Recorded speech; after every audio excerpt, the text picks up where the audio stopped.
Hello all, let's return to a partial subject of the last video that I did on the channel for a little quick update here, even though we are absolutely beating a horse to death on this one. Let's just go ahead and get into it because the gifts just keep on giving on this Christmas in September event. So in the last video that I had done, we had talked briefly about Lauren Boebert's escapades in the Beetlejuice play out in Colorado. Well, the fallout from it is continuing, and it seems like it is going to be toxic for all those involved here. And we're going to get into a conversation about the larger issues that happen when these things go on and the depths to which people try to break their cognitive dissonance and make up theories or so readily jump in on theory buses that just don't hold water. So the footage in question, or the event in question, in case you hadn't seen it, is last week Lauren Boebert was out on a date to go see the Beetlejuice play out in Colorado, one that an actual friend of mine had seen and said it was fantastic. She had seen it about 6 days or so ahead of Lauren. And Lauren went to this event with a date. It's surprising everybody. I mean, nobody's expecting Lauren to be with her husband right now after they're going through their divorce. But for last check, Lauren was palling around with that ramen-haired noodle Jesus guitarist or whatever, and they were making a lot of public waves a couple months ago. Well, when she saw Beetlejuice, she was out with this guy that nobody'd really ever seen before, and the footage was out there on the net in the beginning because she was being extremely obnoxious. You can see in the footage she's like essentially dancing in her seat. She had vaped several times. She was recording the play, which she shouldn't have done. She's taking selfies, and it looks like you can see a flash going off. You see a pregnant woman from behind her leaning forward and saying, "Can you stop the vaping? I'm pregnant back here." And she acted, kind of haughty in response, and then she was thrown out. And in the process of being thrown out, you can see the instances where she was like, "Do you know who I am?" And the theater staff was like, "We don't care." And she's flipping the bird to people as she's leaving. She's taking another selfie as if she's proud of getting tossed out, and most likely would have been posting it on her personal Twitter or Facebook at that point. And then it cuts to footage from outside the theater where she's walking away with the date and seeming a little tipsy. I mean, she doesn't seem to walk funny, but the date twirls her around several times, and she just seems like she's not quite in a normal mindset at that point in time. It was discovered when the footage got released and the longer form footage was out there, which is more the 4-minute video, that some over the clothes hanky panky was occurring. And at first people noticed that, wait a minute, when she was taking the selfie, the dude's arm was inside her arm. When she lifted the phone up, you can see that her arm is on the outside of his, and then when you're like, wow, that looks a little funny, and you follow where his arm terminates, let's just say it's in the flick the bean territory.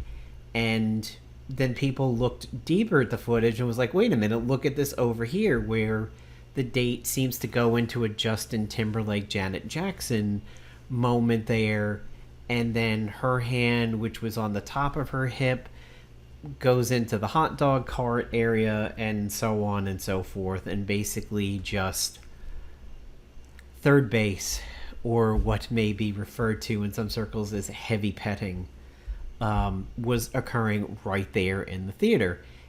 Whether or not people around her caught this and it was part of why she was kicked out, who knows? But that was not the initial catch on the video for it. That was discovered as more and more people were watching it. More and more people were like, wait a minute, where are all these hands disappearing? Oh my God, that's that okay, that may have been an over the top of the dress thing going on over there. That was not originally why the footage was put out there. It was just people simply paying attention to it. It continues to be toxic for all parties involved, is because Boebert's original apology did not deal with the heavy petting part of it. It was all about like, I totally forgot, I actually vaped in there, and I really forgot that I did it, and blah blah blah, and I'm going through this public divorce and it's really hard, and I forgot myself for a few moments there and just wanted to have fun, blah blah blah. She never really dealt with the hanky panky part of it until now, and that was spiraling out of control at the time she was giving the apology. Well, how this has continued to be toxic is that the date got identified, and he owns a cocktail bar in Aspen. So honestly, the guy probably makes a decent living. I mean, it's a craft cocktail bar. It's in Aspen, unless he's somewhere like the equivalent of off the Vegas Strip. This guy is probably doing well. Well, this brief association, this brief dalliance, is now causing his establishment to get review bombed on Yelp, apparently, with some comments like, be there often, won't be back. The owner is disreputable friends, disruptive and disrespectful in public places. The owner is doinking a 36-year-old grandmother Boebert who supported an insurrection. This place sucks unless you admire an owner that dates Boebert and causes a ruckus at a theater play. I wouldn't even stop to take a crap if I had to. Boebert will ruin this business as well, because her own Shooter's Grill, in case you didn't know, got shut down. There was food poisoning going on over there, and I think at the very end she wasn't maybe paying the bills or the mortgage, or the landlord upped the rent and she didn't want to pay it or couldn't pay it or something. And the question is, do you think this man deserves it for getting frisky with a fascist? I think it's unfortunate. I think to take down his business for what he did that night there, and we don't truly know the extent of their relationship. How long had they been dating? How much had they been together beforehand? Had they ever been in public in other places and we just didn't know about it? This is perhaps a little extreme that his business may come under fire for that. This is definitely an example of doxing to a degree and consequence culture. Now, it was pointed out before the review bombing had happened that this guy hosts drag-friendly events at this bar. So he may not share the same values as Lauren does, who has been actively against drag communities and trans communities. Well, if this guy is accepting of people that Boebert is against, then to some degree it apparently seems like he's an ally. If he hosts drag friendly events and everything, then obviously this person is not as aggressive against those communities as Boebert is. And now he's getting attacked for his association to Boebert, but also really could be an ally to people. So this gets extremely dicey and convoluted over here, to have somebody who is perhaps an ally and maybe an all-around good person is getting tarnished due to his association to Boebert. And I'm sure absolutely he was quite well aware of who he was with and what she's done. And let's not forget, Boebert has an incredible rap sheet that dates back some time, including like Drunken Publics and a whole lot of failure to appears. I mean, Lauren certainly acts entitled wherever she goes and thinks she's entitled to not make court dates, and who cares. And her sordid past goes all the way back to failing several GEDs and a mother and daughter team up that believe that there is a touring wrestler out there who is Boebert's dad, and her own dad identity has been in question for a long time. I mean, it's really something. With Lauren Boebert, and it goes back a while. So for this guy Quinn, I understand. Like I think the review should stick to whether or not the place is good, and maybe it'll get back to that way on Yelp for this guy.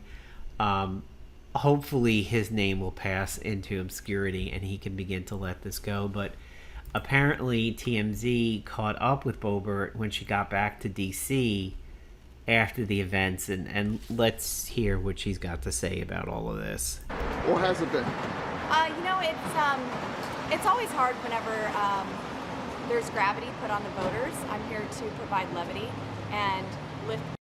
By levity, does she mean her own stupidity, a la Marjorie Taylor Greene, who thinks it's gazpacho and not Gestapo? I mean, Lauren Boebert in Congress has proven to be extremely unbright several times. And, like, I get it that people can say, oh, look at, AOC and like that, and the people who don't even know the three branches of government. But Boebert and Marjorie Taylor Greene have proven their lack of worth so many times and so consistently, and getting things so wrong and so fact-checked to their faces and so corrected to their faces. There was a time in politics where people like Marjorie Taylor Greene and GED Boebert over here, and I'm sorry, I don't mean that as offense to people who have that. I mean that as to somebody who had failed it several times, and now she's working in the public government, and George Santos, and they're like there is a cavalcade of clown cars going on, and nobody's holding them responsible for it. And you now have what is going on with the Getzes and the Boeberts and the Marjories and the McCarthys, and Boebert and Marjorie getting into screaming matches several times. I mean, the quality of political theater in recent times has just been it's been outstanding and astonishing at the same time. How they are not kicked out of their positions for what they do is just so far beyond me. I mean, they literally are political theater, and nobody cares. They just keep going to work day after day after day. But let's continue here. Burdens off of people, so anytime that they're carrying mine, it's something that kind of feel deep inside. But ultimately, all future date nights have been canceled, and I learned to check party affiliations before you go on a date. But all in all, it was mostly a lovely time, and I've taken responsibility for my actions. No, you haven't. Know how the musical ended, and I encourage people to go and see it. But it was a great time back in the district, seeing voters and. So how are the voters taking it? How are the voters taking it right now? Are they understanding at this moment? Yeah, there's a lot of folks who are certainly understanding, and they understand that it was a part of my personal life, my private time, something that I rarely indulge in, and And when you say affiliation, as far as knowing not to date the opposite side, well, TMZ, I'm pretty sure you told the world I went on a date with a Democrat. So when it comes like that, when those times when it. No, he's a wonderful man, and it was a great time to go out and have dinner, enjoy part of a show. And now it's back to work. We're here in DC. Okay. And focusing on. So is that date life? Is that over with him? Because of some people say because he had a drag bar or his bar. Yeah, no, nothing to do with anything anybody reported. But honestly, he's a private citizen, and respect that. We have peacefully parted at this time. Great man, great friend, and I wish him all the best. Okay, so what's next for you? What's next for me? What's Man, next for you? we got a spending battle. We got all sorts of stuff going on. We got impeachment underway. I don't know how long we're going to be here. 1 week, 3 weeks, 4 weeks. I don't know. So I've told my boys Impeachment battle. Wait based for mom. on not facts. So I will give her this. I will defend her in saying her responses here have been classy. She didn't throw him under the bus. She didn't put it all on him. She wasn't like, I was uncomfortable but going with the moment. You know how that happens, or you know how girls are raised to do that. Like, she does seem to be taking some responsibility over top of him. Not necessarily for the actions, but she is sort of burying him in this a little bit and saying that he's a good guy, not revealing the name, not making a big deal of the fact that he's quote unquote on like the other side of the aisle. So I will give her that. And then that is actually more class and a sort of a well-spoken way of saying that than I pictured Lauren Boebert is actually being capable of. Now that I've watched it this far in the video, I will admit I'm actually pleasantly surprised at her in this. She actually seems to be far more human for a change than I think I've ever seen her, when her and Quarge are howling like monkeys at Biden's speeches and screaming out liar. I mean, that conduct is just ridiculous in a State of the Union speech and everything like that. To be yelling from the rafters like it's the WWE or even like it's the WCW and like throwing beer cups in the ring and everything. This redeems her, at least in my eyes, more than I would have expected, because she could have gone really crazy ways with this, because there are people now who believe there is a conspiracy theory around this, and this is sort of an example. Ask him which one of his friends filmed it and released the video as a setup and likely was in on it. Like, my response to this was like, okay, do you think this person is 20 feet tall with a low light camera just standing? Nobody notices the 20-foot tall dude off to the side of the theater aiming a camera down directly at Boebert and her date. This is pathetic. And there is a guy on Twitter, Matt Wallace, who believes that he has found he has done a independent investigation, throw air quotes around that, into the matter, and has determined that Boebert was quote unquote set up, and he can prove it, and believes a sexual assault occurred because Boebert is clearly inebriated, and can she be held responsible for her actions, and blah blah blah blah. This is the greater picture that I was talking about in the beginning of the video, that conversations that happen around events like this, and the lengths to which people will taffy stretch themselves to negate the cognitive dissonance in their brain, to take that monster and feed it treats to satiate it so that you don't go looking for the truth, you don't have critical thinking, you don't investigate the whole matter. There are people who are defending Boebert that just they don't know the footage is out there, and when they see the footage they think it has special night vision, and who is actually filming a theater, and why is it trained on her, and why is it cropped in. Like, this footage over here was just a tight edit of the longer form existing footage that is out there. And it's not night vision, it's low light, because the camera before the play starts has colors, but it's not good.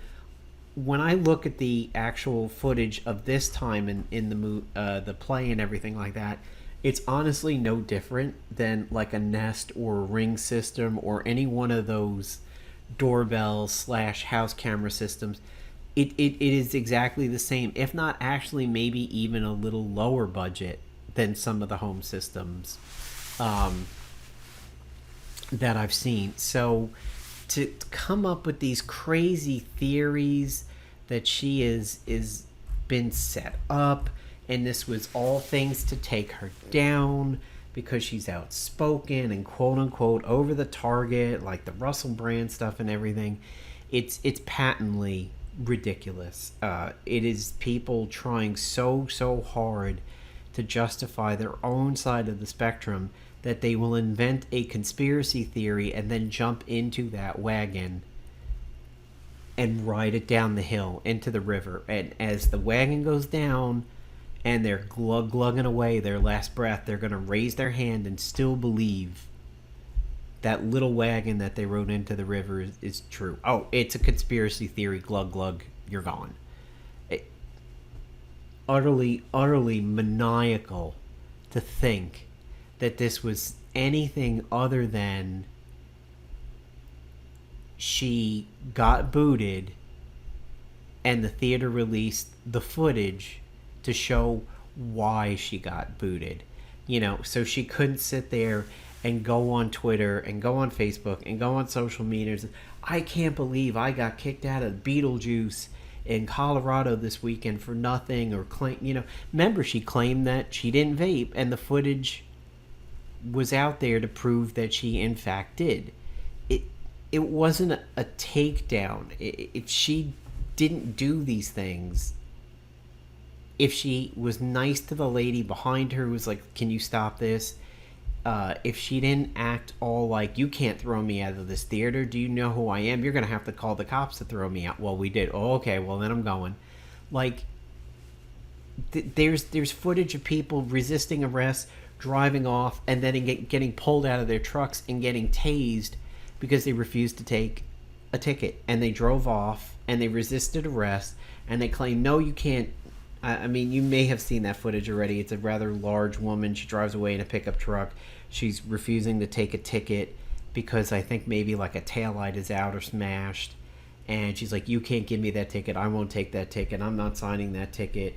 And he's like, okay, well, now you got to get out and all this other stuff. She's like, no. And then she runs from the police, gets pulled over again, gets pulled out and tased, and still is like, she thinks she didn't do anything wrong. It's that kind of a situation. That footage exists out there because it happened.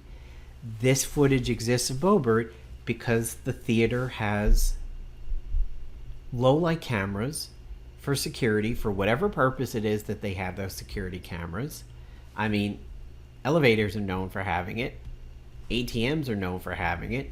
Some drive-thrus now for fast food have cameras and everything. There's traffic cams. I mean, you watch any crime drama, you'll always see somebody pulling footage from a traffic cam or an ATM or a street cam or a red light camera or something like that. Toll booth cameras. I mean, it's pervasive. It's everywhere in life. To think that this is a setup to take her down and isn't the result of her being a complete and utter Karen at the event and then making it worse with what she did on the way out, the selfie, the finger, the do you know who I am, you're not going to throw me out until you call the cops, or we call, like, all of that is on her. And what happened between her and the date is on them. They did these things, it was caught. She tried to refute the public narrative, so people were like, well, yep, you're lying, here's the proof. That's it. Not everything is a conspiracy. Not everything is flat Earth, or we didn't land somebody on the moon, or the Earth is the center of the universe. That's not how it goes all the time. In fact, it rarely ever goes that way, in my opinion. But yeah, to the people who think this is just a crazy thing to have taken her down is baffling, and it continues to be a toxic situation for all those involved. And it's a real shame that in American politics, this event, things like what happened at the the State of the Union address, and just how ridiculously stupid she's been in Congress since she got there. It's crazy, and I really hope that guy who almost overtook her in the last election just comes rocketing out of the stratosphere in her district and boots her out, and we get some class back again. And Yeah, I know you're going to say there's that lady in Virginia who did the consenting adult stuff on an OnlyFans type site, and now that's getting plastered everywhere. And, what about that compared to Boebert? It is still not really a comparison between those two things. That's not particularly classy either, but there was a little bit of an expectation of privacy there as compared to what happened in the middle of a crowded Beetlejuice play that is an all ages thing compared to what happens on a private website. But yeah.